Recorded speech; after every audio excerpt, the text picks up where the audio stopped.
দাঁড়িয়ে আছি নীরা পাহাড়, চট্টগ্রাম বিশ্ববিদ্যালয়ে। অসাধারণ একটা পাহাড়, চারিদিকে পাহাড় জঙ্গল অসাধারণ। এখন বিকাল 4:34। পাহাড়ের উপর থেকে যথেষ্ট পরিমাণে সূর্য দেখা যাচ্ছে এবং আমার পিছে ওই দূরে চট্টগ্রাম বিশ্ববিদ্যালয়ের কেন্দ্রীয় মন্দির দেখা যাচ্ছে এবং বৌদ্ধ বিহার দেখা যাচ্ছে। আমি শিওর না ক্যামেরায় দেখা যাবে কিনা, জুম করলে হয়তো বোঝা যেতে পারে, ওটা কিন্তু অনেক দূরে। এবং আমার বাম পাশেই নিচের দিকে পাহাড়ের নিচে পাদদেশে অতীশ দীপঙ্কর হল রয়েছে। খুবই ভালো লাগছে। যখন জুনিয়র ছিলাম, ফার্স্ট ইয়ারে পড়তাম, তখন এই পাহাড়ে বর্ষার মধ্যে এসেছি, শীতে এসেছি, গ্রীষ্মতে এসেছি। এবার শেষ বয়সে এসে আবার উঠতে ইচ্ছে করলো, বেশ ভালো লাগছে।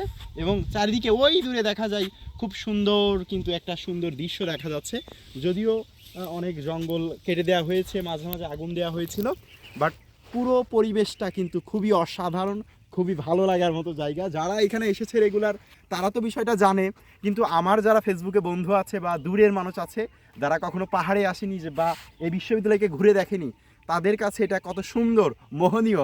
এজন্য আপনাদের বারবার বলছি, আপনারা আসুন, চট্টগ্রাম বিশ্ববিদ্যালয়টা একটুখানি ঘুরে যান, নিশ্চয়ই অসাধারণ লাগবে।